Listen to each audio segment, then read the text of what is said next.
The Fundi High Court this week rejected a habeas corpus to secure the release of the Ambazonian leader Siseko Ayok Tabe and 47 others who were picked up in Nigeria and later extradited to Cameroon. And still this week, how secured will students and pupils in the Northwest and Southwest region be when schools eventually take off on Monday? Now, as preparations or as the countdown narrows to the new academic year, preparations in the Northwest and Southwest region of the country are said to be timid.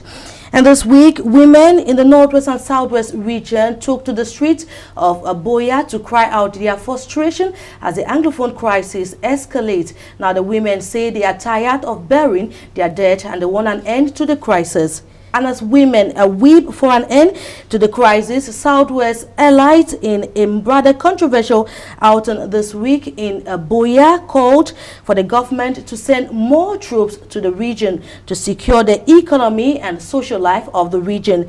And in elections news, the LECAM bows to pressure from the Social Democratic Front and other opposition parties by announcing the withdrawal of polling stations from military barracks and chiefs' palaces. You're watching News Roundup on Canado English. I'll be right back. Welcome back, ladies and gentlemen. Our guest in today's edition of the program is a lawyer and solicitor, Barrister Asa Cletus. Welcome and thanks so much for accepting our invitation. Thank you very much, Regina. It's a pleasure for me to be here today. Now, I mean, when you look at the week that just passed, what is the news-making event that stood out for you? I think there were notable events which stood out in the press this week, especially with the one coming on yesterday about the rejection by the High Court of Fundi of the application for habeas corpus for the Ambazonian leaders. And then there's also the Southwest Elite who came out in a show, in a conference to call for more security troops in the Southwest and Northwest regions. Yeah, so I think those are some of the ones that stood out for me this week. Okay, I'm going to invite you right now to watch some of the reports that made headline news this week. And when we come back, we are going to continue to analyze them with our guests. Don't go anywhere. The Southwest region has in the past 2 years facing a lot of consequences as a result of the ongoing socio-political unrest. The Anglophone crisis has left this region with a lot of damages. The CDC is today recording 13 billion lost as the company today is barely surviving. Because of the crisis, thousands of people are homeless and displaced. Their properties destroyed and insecurity has taken a comfortable seat in this part of the country.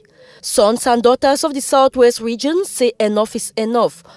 Meeting in Boya on the occasion of the Southwest Forum, the elites of the Southwest called on perpetrators to put down arms for frank dialogue to follow. Prefer peaceful means to resolve their problems. In the Southwest, when somebody is angry, very angry, you would find sometimes that he uses his hand either to slap his wife or beat his child. We have never used weapons to express our minds. And we beg our children who are in the bushes to lay down these arms. Sons and daughters of the region equally seized the grouping to call on other children to leave the bushes as they said weapons cannot be used to solve the problem. As a woman, we should play a role as mothers to talk to our children, to say answer. Then secondly, they have also asked the president should address the nation. Peter Mafani Musonge, chief elite of the Southwest region, joined his voice to that of others elite to enjoin parents to defeat fear and to send their children to school come September 3, 2018. To bring up valid contributions intended to put a stop to the violence, destruction and killings going on in our region. Southwest elite reiterated their stand that they are against secession, federalism, but stand for one and indivisible Cameroon, but decentralized with the putting in place of regional councils. Sons and daughters equally called on the government to deploy more troops to guarantee security during back-to-school electoral campaign and the upcoming election. They say the Southwest Forum will accompany in peace restoration in this part of Cameroon.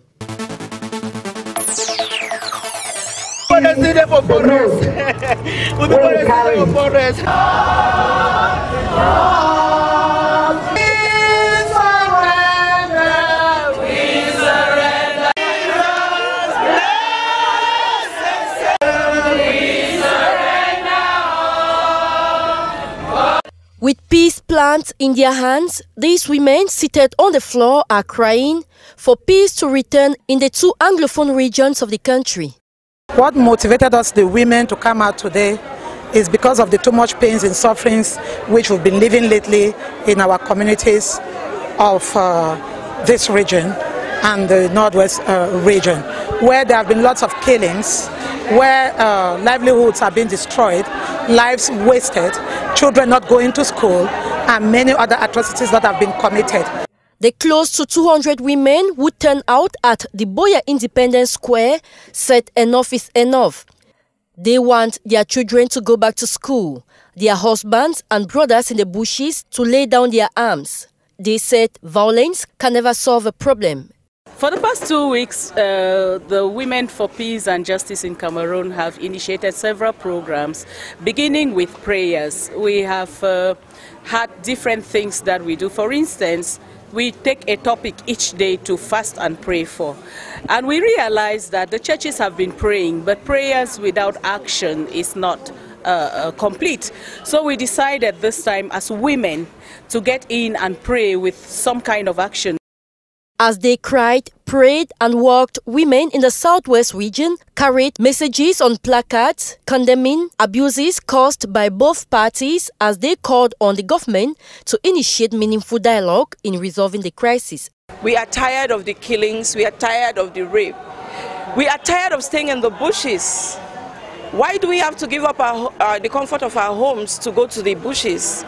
We want our leaders to sit and have a meaningful dialogue, because peace is possible. After Buea, these women are expected to join their peers in Bamenda on August 31, 2018 to cry for peace to return in the West region.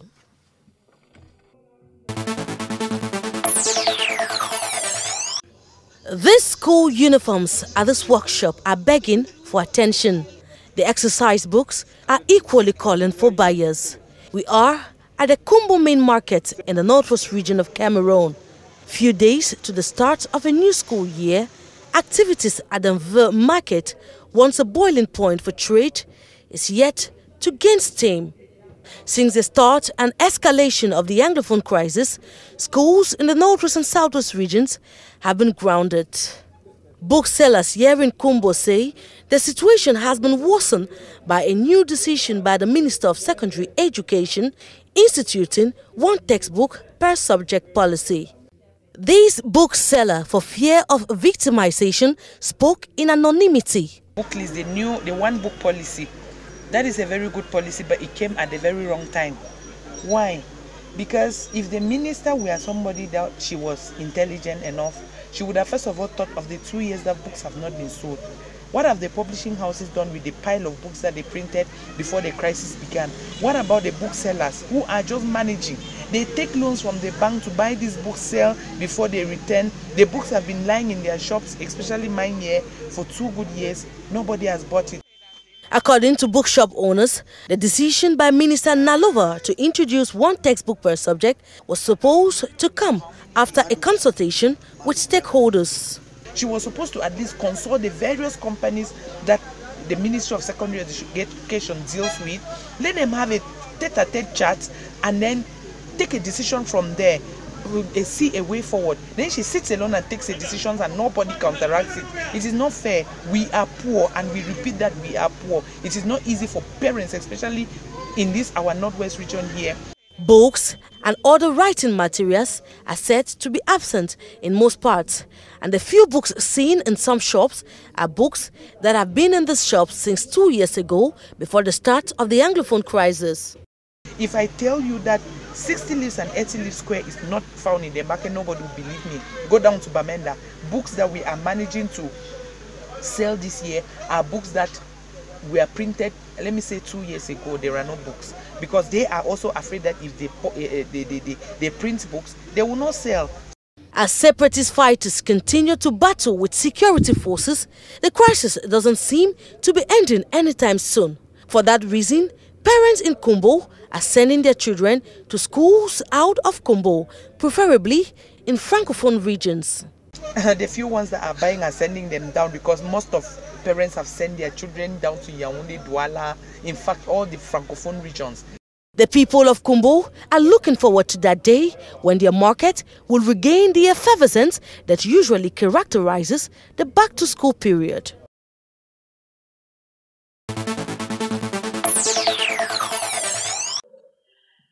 Special security measures will be taken in the southwest region of Cameroon for a hitch-free back-to-school and presidential elections. The revelation was made on August 29, 2018 in Boya by the Cameroon Army Chief of Staff. General René-Claude Meka was speaking in Boya during a security meeting aimed at evaluating the security state of the southwest region. We want to be reassured that everything has been done as previewed. For the past 2 years, the southwest and northwest regions of the country have been affected by socio-political unrest. Acts of violence perpetrated by terrorists have left the population in total fear. And so the Army Chief of Staff, General René-Claude Meka, told the population to defeat fear and reassure themselves that the presence of troops in the region is to guarantee their security. The lives of the population is of utmost importance. We are here to protect and defend the population, and when there are events where the population is there, we must do everything possible to protect their lives and ensure the events go on hitch-free. The population, who is the main beneficiary of actions put in place by the military in the field, were called upon to collaborate with defense forces for security to be reinforced. Okay, fine. On Thursday, an application of a habeas corpus to secure the release of Siseko Ayok Tabe, the leader of the Ambazonian struggle, and 47 others that were picked up in Nigeria and later extradited to Cameroon was rejected by the Fundi High Court. Did you see this coming? Yeah, well, certainly it was all clear. It was all clear from the beginning, and even like one of the lawyers said after the trial, that they saw it coming, because definitely you don't expect the government to actually get a court within Cameroon to say that the detention of the leaders, Ambazonian leaders, is actually unlawful. If it says that it's unlawful, then outrightly they would have to release them and acquit them immediately. But of course that's not government's position, and so we actually saw that the courts are not likely to go against the government policy in a situation like this. Now, but the fact that these leaders are continuously being held by the government and they are even incommunicado with their families and their lawyers, how do you see this impacting on the Anglophone crisis? Well, I do not see it impacting any positively, because the detainees are actually the leaders of the Ambazonian statehood, and of course those who are actually crying out for secessionists and all that, these are their leaders. So you have their leaders captive in another country, as they call it, captive in Yaoundé, and you're not willing to release them. They had drummed many calls earlier to request for immediate release of their leaders, and we know that an escalation of the present tension in these two regions actually took a different phase when these leaders were picked up in Nigeria.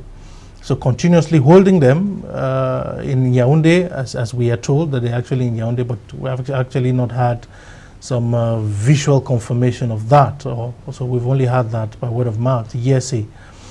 So continuing to hold them in Yaoundé does not augur well for the present situation, I think.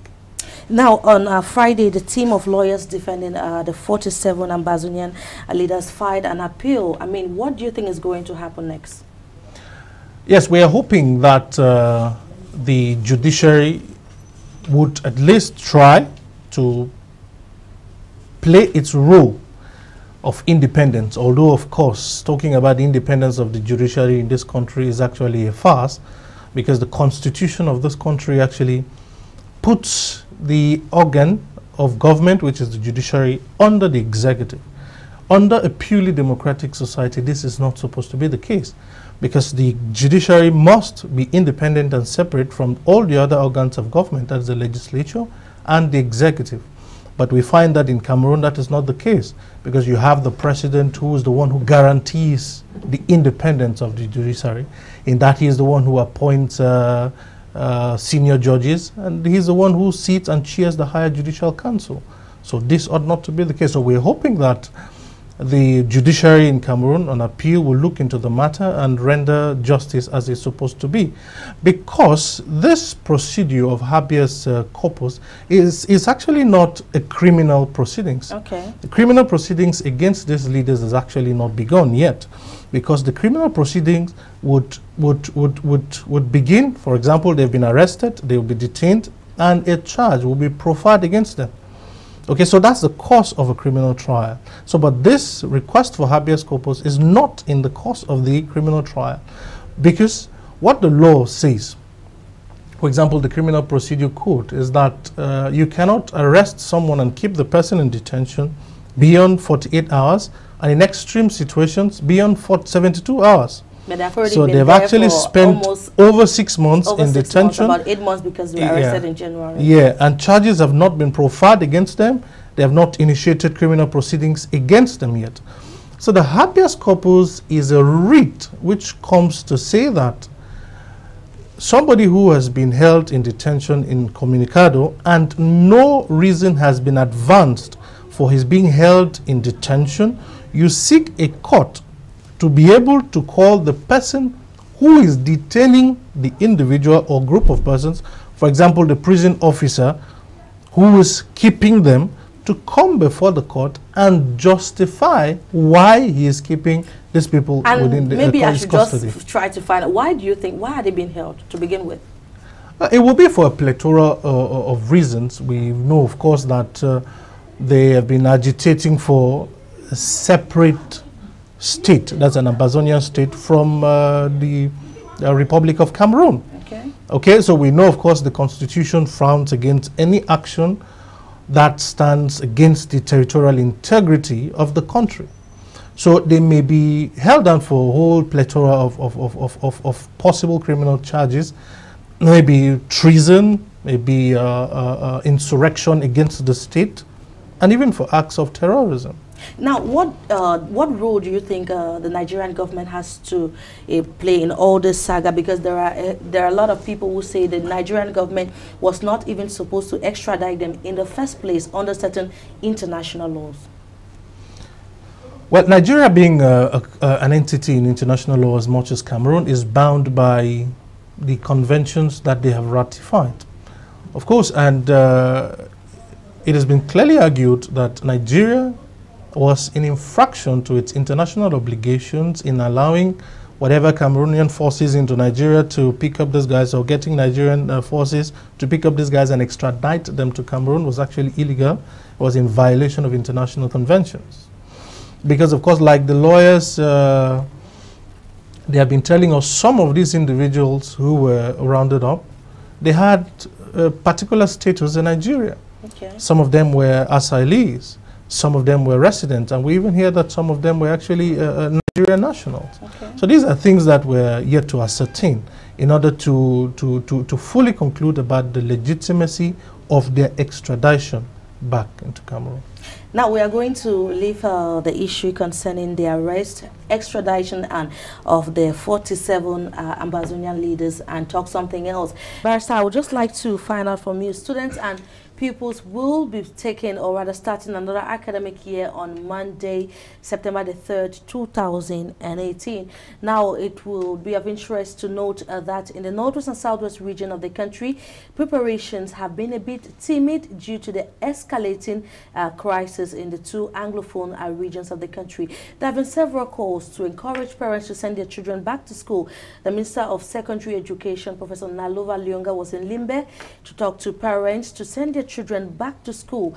Cameroon's Army Chief of Staff equally visited the northwest and the southwest regions to tell parents that the government was doing everything possible to make sure security is there for children to go back to school. But Barrister, my question I would like to find out is, do you think the government has done enough to create an enabling environment for schools to take off? Thank you, Regina. I want to begin by saying that school is a good thing, and education is the only way out to enlighten people's minds in this world. And added to that, it's a constitutional right for every child to be given education.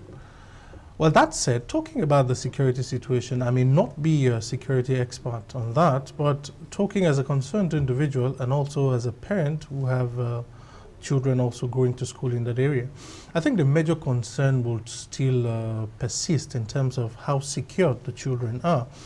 I think that going to school, one thing which is very vital is that you go to school in an environment which is conducive for learning. And I do not think that the heavy presence of military men, armed military men around town and in educational establishment provides a conducive environment for students. Okay. Yeah. I actually think that it is not something which will encourage parents to send their children to school, because if there's general tension in these regions, even nobody can vouch for whatever may happen to a child, even on the way to school or back from school, or even being in school. Especially because there is this recurrent gun battle between separatist fighters and Cameroon's Defense Forces. Oh, certainly. And a lot of things are happening. People are being picked up, people are being abducted, people are being kidnapped. You know, these are all scares which may make people feel uncomfortable and afraid to allow their little children to go out, and they may face the unknown. So this may actually be a setback against children going to school, but I think it's a very good thing to go to school, but I do not think that government has put in place enough safeguards. Perhaps I should just ask that, what do you think the government would have done by this time to ensure that the back to school will no longer be something causing so much controversy? Because it's already 2 years that we've had this situation in the northwest and southwest regions of the country, and a lot of parents, it's no news, are already transferring their kids to francophone regions. And what becomes of children whose parents cannot send them to regions like francophone regions? Yeah. What do you think would have been done to avoid the situation we have now, this atmosphere of uncertainty? I think that government should have been galvanizing all these efforts towards solving the perennial problem which actually led to the situation we find ourselves. Because this is more or less like trying to cure an illness just from the symptoms. You need to actually diagnose it and go right to the root cause so that you can be able to have a lasting and sustainable solution. The initial problem still remains, which is one of the Ambazonians' secession, all right, and they have their grievances and they have things to say, which of course I believe the government is not listening to. So if the government will call together the parties and talk things over with them, I think that if all the parties are appeased, then we are going to have a situation where they're going to be a ceasefire, a truce, a ceasefire, and they're going to lay down arms, and generally everybody in those regions would be safe, and it'd be easier to go back to school and resume their normal way of life. Okay, one of another major news-making event this week was the street demonstration of women, of the northwest and southwest women, that took place in Buea. The women say they are tired of burying their husbands, they are tired of having their girl children raped, and they are tired of watching homes being burned down as the Anglophone crisis escalates. Now, Barrister, I would like to turn to you to find out, what role do you think women can play in resolving the Anglophone crisis? I mean, beyond weeping and, you know, going on the ground, rolling yourself in the mud. What more can they do? Well, it was a sorry situation to actually watch on TV and also on the newspaper images of mothers, our mothers, actually lying on the ground, you know, and weeping and crawling. It's really a sorry situation, but I think that it is all that, in as much as it is heartbreaking, I doubt how effective it can be in terms of solving the present problem that we have. I think that this could be more effective if it is done in regions or in places where it matters the most. Okay. Because I ask myself the question, okay, the show which they put up the other day, it's actually to pass a message to who? Maybe to the local authorities. Is somebody listening? That's the question. Yeah, that's is anybody listening? We hope, because, well, it was done and it's been broadcasted on TV channels, and also newspapers have carried that story. But we're not sure if it's actually going to the quarters where it matters most. Because I think that if they can also be able to work together with some female groups in Yaoundé, okay, and maybe why not stage such a similar march right to the presidency? Because I believe that's where power comes from. I believe that's where instructions come from, which can easily bring an end to the present impasse where we find ourselves. Okay, hope the women are listening. But we're also going to have time to talk about another news-making event this week. And in a rather controversial gathering of Southwest elites in Boya, that was under the stewardship of the former Prime Minister and the chairman of the National Commission for Bilingualism and Multiculturalism, that's Peter Mafani Musonge. Southwest elite demanded for more troops to secure the economy and social life of the region. When you heard that, what was your reaction, Barrister? Well, to me, it was disheartening that such a message will be coming from supposed elites. There are two things that stood out in my mind. The first, I was asking myself, when newspapers carried the headlines to say the Southwest has said, the Southwest has said, they want more troops, they are for decentralization, they are not for secession, and this was done by the elites in a certain meeting. And I'm asking, and they were even against the idea of the All-Anglophone General Conference, which seeks solutions, peaceful solutions to the ongoing crisis. But one of the resolutions that came out was they don't want it to hold in their territory. Well, supposedly coming from people who were to be educated and learned, it's actually shocking. But the point I want to raise is the issue of how representative that opinion is. Okay, because I think for most of them who actually were present there, like one of the newspapers, and the English-speaking newspapers, rightly put it, it says pro-CPDM Southwest elites. Okay. And I think that is rightly what it is. Because it's a pro-CPDM, I'm sure that there can be another forum of Southwest elites who are anti-CPDM. Okay. It's possible, but I think that maybe they are going to definitely face the challenge of getting an administrative permit for them to hold their own conference and for them to also voice out their own opinion.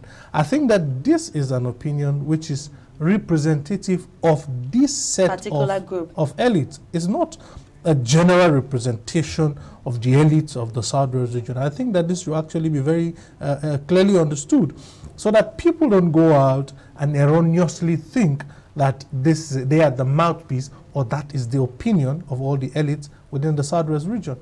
I'm sure that there are some who also would have differing opinions.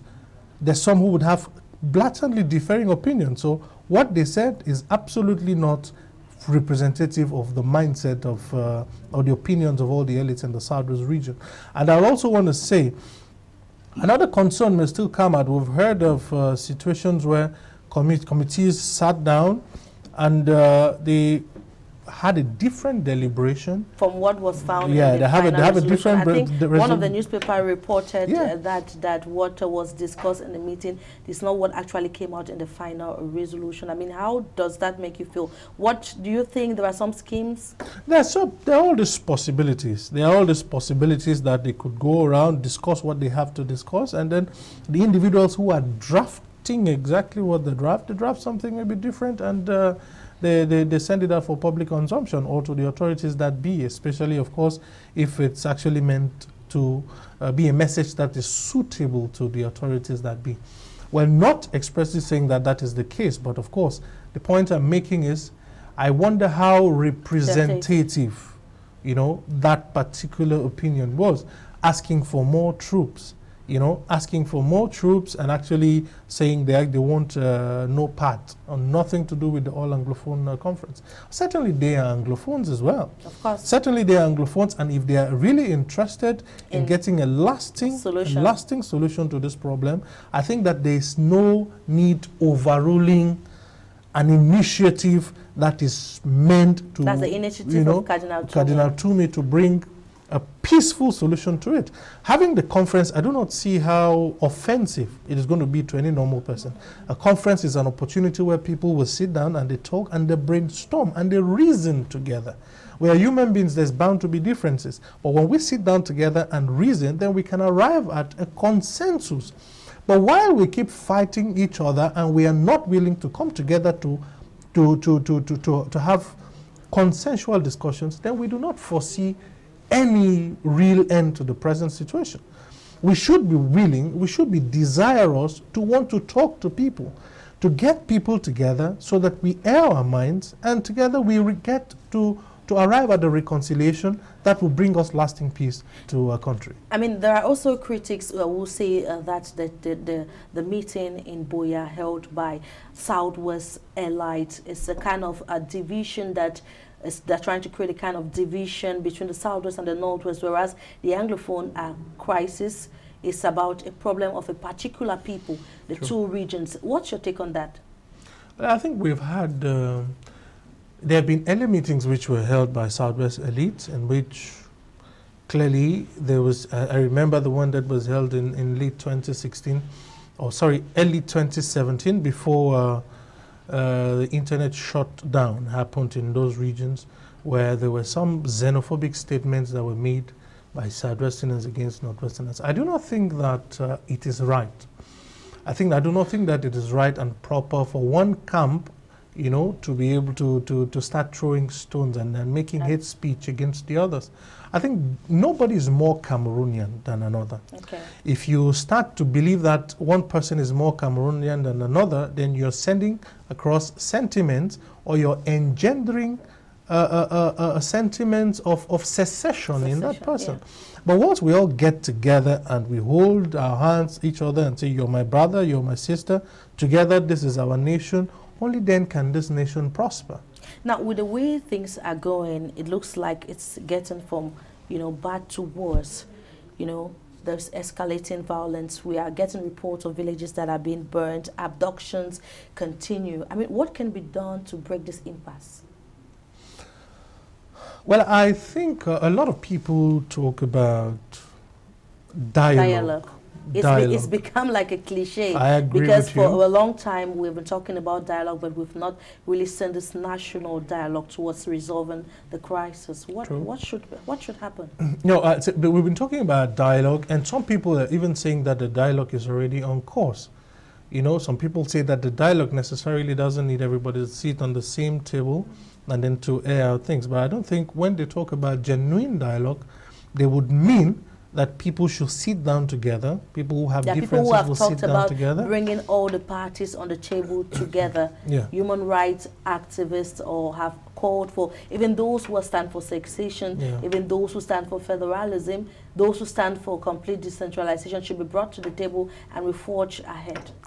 Yeah, well, if you ask me, I think that dialogue would lead to a solution in this problem, but dialogue would not be the first stage that will lead to, I think, to a solution. I think there's something else that could be done before dialogue, or something else that should happen before dialogue. And what is that? I think that this is not a situation which is caused as a result of discord between two people who may be used to agree with themselves. I think this is a situation where one person has something to say and the other saying, just keep quiet, you have nothing to say to me. All right? So in a situation where they cannot even recognize themselves, or one cannot recognize the other as having a voice to talk to him, you know, there is a great disjunction in a situation like that. It's important that one side, I think the President of the Republic, is incumbent on him to be able to understand that the English-speaking, whatever, so the Ambazonians or whosoever who have an agitation and they need the President to hear, he should be able to even have a one-on-one with the people. Should be able to have a one-on-one with the people before it moves to a general conference, all-inclusive conference. What do you think is stopping this sort of one-on-one? Because there are a lot of people that have voiced out the wish to have the presidency visit the Southwest and the Northwest region, but it has not happened. What do you think could be stopping this move for the president? I would wonder why, because I want to believe that as the father of the nation that he is, this should be something that he is more prone to do, to move down to the children and talk to them and find out what is actually going wrong. I think that he should not be carried away by the anger or by the vexation, if at all, to not want to talk to them or want to dialogue or want to have a discussion with them. I think that they are not outcast. I think that they are fellow Cameroonians, and he is the president who is mandated by Cameroonians, including this set of Cameroonians, to man the affairs of this country. And it's incumbent on him that if they are aggrieved Cameroonians, he must find it acceptable to come down and to meet with them and talk to them to resolve it in the interest of this nation. Because we all met this nation. We will also go away and hand it over to posterity. We need to always remember that. We will hand it to posterity. There were a generation of Cameroonians who existed before us we came. We are going to live this, we are live our lives as Cameroonians, and we'll leave it to the next generation that's coming. So we should be mindful and not think that we're always going to remain Cameroonians or we're immortal. So once we have this kind of conscientiousness in our mind, it should help us to think about the country before our own personal interest. Okay. The survival of the country, the interest of the country. Now, the elections, the presidential elections is about a month or so away, and with the current tensions going on in the two English-speaking regions of the country, I mean, how do you see this affecting the elections? We are talking about campaigns that will be beginning very soon in the month of September. How do you think this is going to weigh in on the situation in the region? Well, clearly there are lots of ways it's going to impact, especially negatively. For example, I was reading the other day about the Northwest CPDM that has actually decided to suspend campaigns in the whole of the Northwest region. Yeah, the Prime Minister expressed fears. He stated in a meeting in Bamenda that he was not ready to pay for those that might be abducted because it has become very insecure. We are hearing of abductions almost every day. So there are these fears that if, for example, the CPDM or any other party, because there are a group of people who say they don't want elections in their territory. So there are all these fears. How do you think this is going to turn out? Well, it's indeed a sorry situation. But it appears that maybe the party would not, like some people say, they would not want, they don't mind about the votes that come from these two regions. I think that whatever election, this is a presidential election that we're going to have on the 7th of October. And it is election, it is the only election in the country which is done by universal suffrage. Which means that in order for the winner to acclaim himself of his victory and to be certain about the legitimacy of his victory, they need to have the votes of people cutting across the 10 regions. 10 regions of our country. So ignoring a particular region because of issues of insecurity I think will not augur so well on the legitimacy of the person who actually is elected. Part of those who say that, who think that the elections would have been postponed and an enabling environment created in all the regions before we bring the elections? Do you share that opinion? Well, I've always had my stance on this. The elections, it's constitutional, and we should have the elections. Okay. We should have the elections. All we need to do is ensure enough safeguards are being put to ensure that everybody who has to vote gets the chance. We're talking about persons who are equally displaced, internally displaced persons. We're talking about refugees in Nigeria, whose number is increasing by day. Last week we spoke about more than 40,000 Cameroonians that are already seeking refuge in Nigeria. How do these people get to experience, to practice their voters' rights? ELECAM is in place, and it is their responsibility to ensure that elections are being organized. Okay, they're being organized and they're being managed in such a way that every person who needs to vote gets the chance to vote. For example, we got information from the chairman of ELECAM that the issue SDF has been clamoring for recently about having polling stations in chief palaces and military barracks have actually been addressed. We're no longer going to have polling stations in these areas because they are actually not open to the public as provided by the Electoral Code. So these are some of the measures. We are also hearing about ELECAM transferring the polling stations in some of the tension-rife regions, tension-rife divisions and subdivisions, yes, to other places, even in different regions where the people can be able to vote. I think these are some of the safeguards which the election management body is putting in place and should put in place, and shouldn't stop there, and to continue more to ensure that everybody who has to vote gets the chance and the opportunity to vote. Yes, just like you were talking and we've been discussing earlier this week, the elections governing body announced the withdrawal of polling stations in some unconstitutional places like chiefs' palaces and military barracks. We're going to watch this report. When we come back, we'll continue analyzing the various reports. Stay with us. Question of security, main preoccupation of Elections Cameroon ELECAM for free, fair presidential elections all over Cameroon come October 7, 2017. The same worry of representative of United Nations systems to Cameroon. How will elections be able to take place in many of the regions that today are at risk, and how will we ensure that people can vote in safety? The chairman of ELECAM says discussion are far gone in that light, even though they are not involved in security issues. Security is a sensitive issue which cannot just be discussed anywhere and anyhow.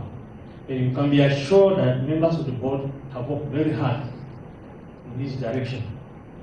Particularly the problem of security will be very pertinent in the northwest and southwest regions of our country.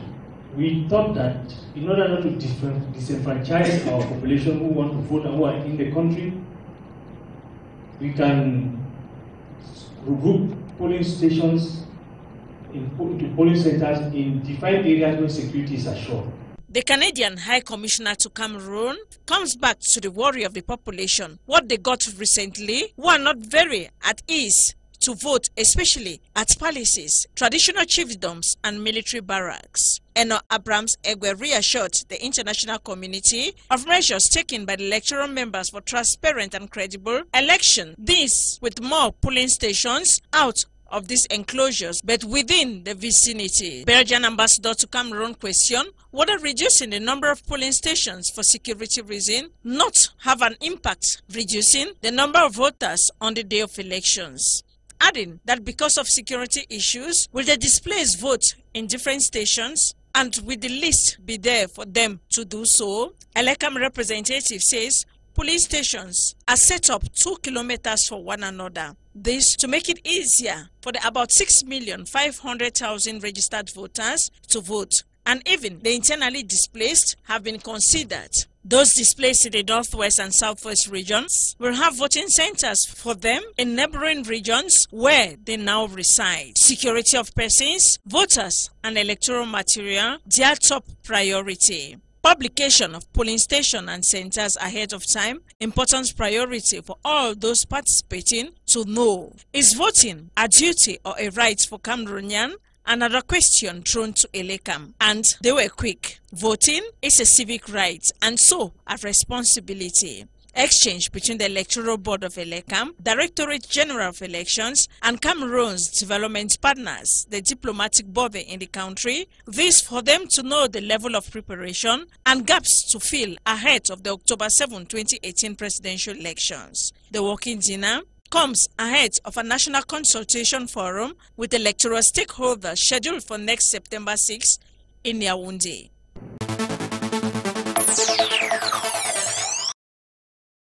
Strategies to ensure registered voters get their voters' cards goes with calls from Elekam agents. Hello, good morning. It's Elekam Swa. We are calling for the voting card. Please, can you have time? Did you have time to come and take your card? When the man or the woman answer, we just tell her or her where she can take or he can take the card. This young man is a case who, after receiving call, rushes and collects his voter's card. Option by the Swan Elekam branch in the Mefuana Famba division of the Central Region. For the distribution of voting card for those people who was registered last year and this year, we are in Kolfulu right now, and we are trying to send SMS and calling those one who do that we have. They are coming and take their card. The distribution exercise has kicked off and will continue even on voting day. In every voting place, the card will be there. To those who are not taking their card, they will take there and vote one time. Yes. In addition, the council branch agents are on the door-to-door and business-place-to-business place distribution. A proximity strategy by Elekam Central Region to distribute all voters' cards at their disposal. Their offices also open for same exercise.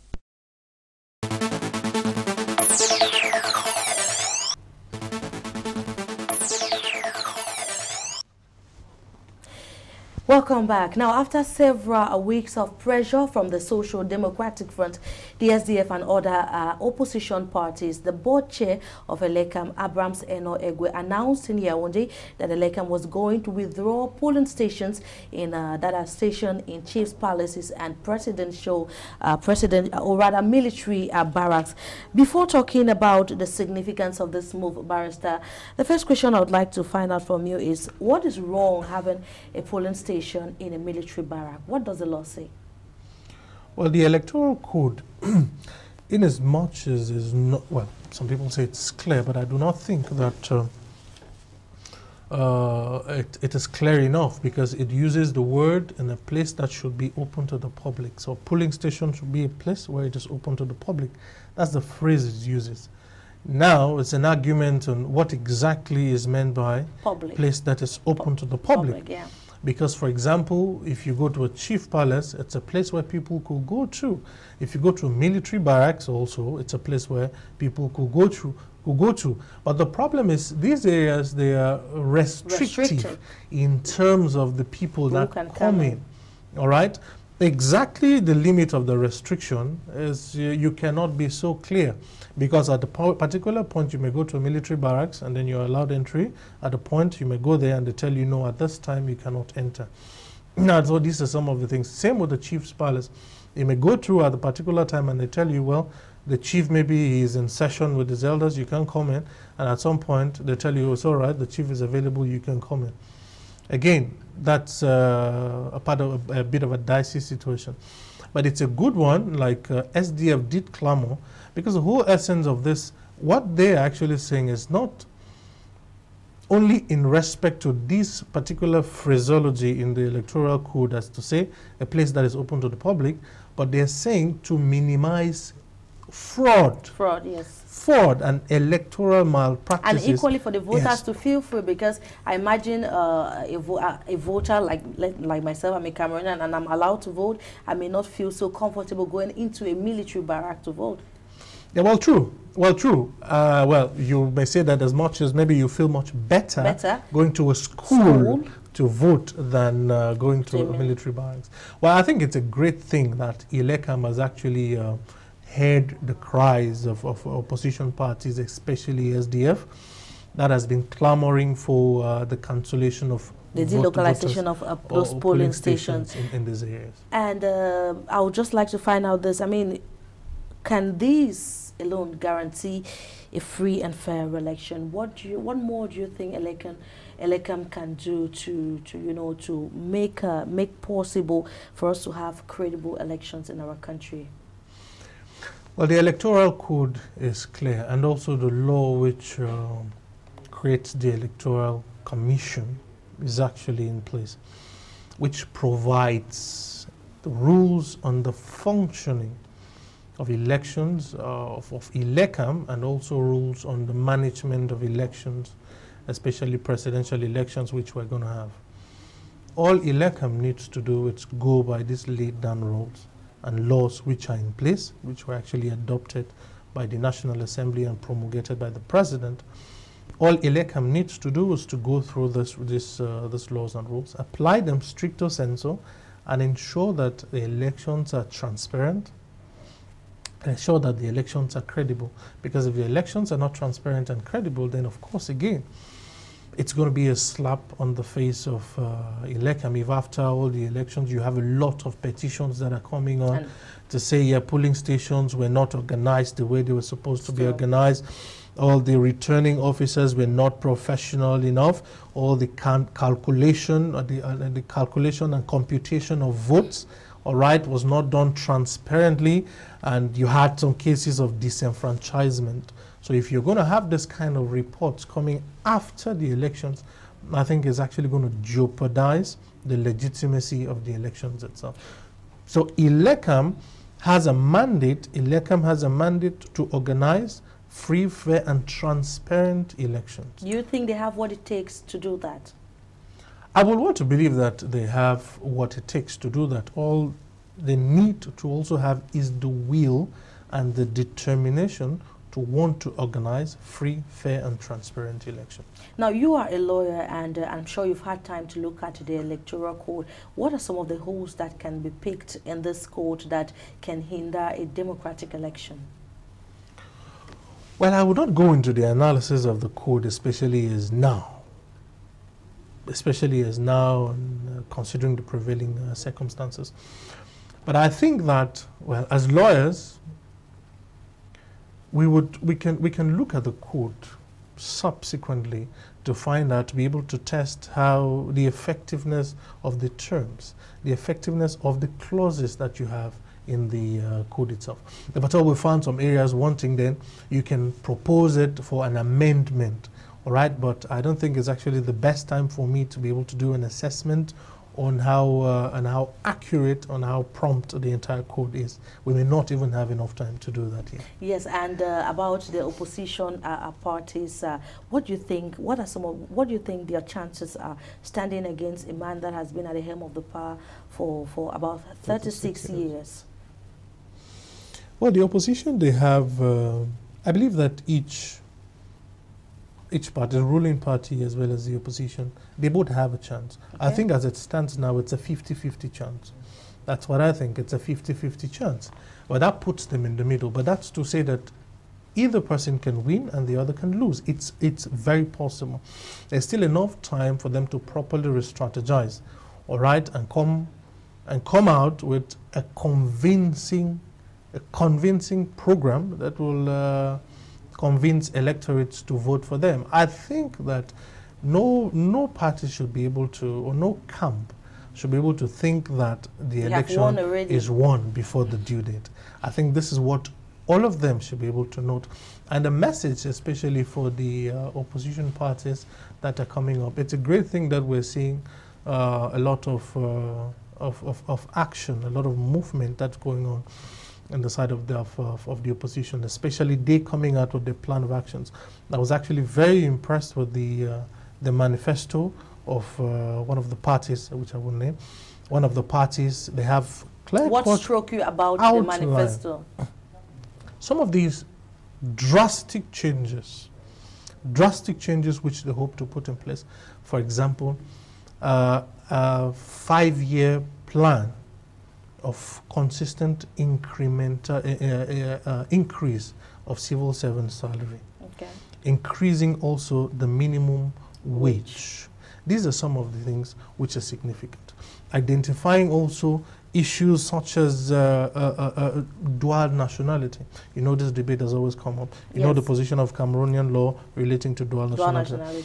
No country, if you look at some of the fast developing African countries around, you would discover that they're leveraging a lot on their diaspora. Of course. All right, and when the laws are not favorable to a diasporan, right, it inhibits their coming back home, wish to come back home to invest in this country and to bring their know-how which they have acquired in some of these advanced countries, and many other things which will foster development in a country. So once we have laws and policies which are not favorable for diasporans to come back, then we may be missing out on that great portion of contribution which they may make to advance the country. And those are some of the things the opposition is bringing to the table. Thank you so much, Barrister. But before we go, any last words? Well, what word I have to say is I think it will be a good match if the opposition parties will come together. I think just like the ruling party is also putting together its own coalition. We saw the G20 coalition. Opposition parties may also put themselves together and come together as one. I think it's not a time that each one should be looking at their strength to say, oh, I've been in this business for a longer time or I have more militants. But we should be looking at, they should be looking at one person who can stand out and win for them. It's because you're going in for an elections to win. Yes, of course. There's no point you going in for an elections when you know that you're not going to win and then you're still saying, I just want to be a candidate who goes on till the end. That's not the essence. The essence is to go in and win, and they should have a winning formula, which I think in all is for them to form a coalition, select a particular candidate, and then go in for the election. They may have better chances. Thank you so much, Barrister Asa Cletus, for accepting our invitation. It's been a nice time chatting with you on some of the news-making events of the week. The program has been News Roundup. My name is Regina Leke Tanjak, thanking you for watching and also inviting you to stay tuned for other programs on Canal D English. But for now, goodbye and God bless.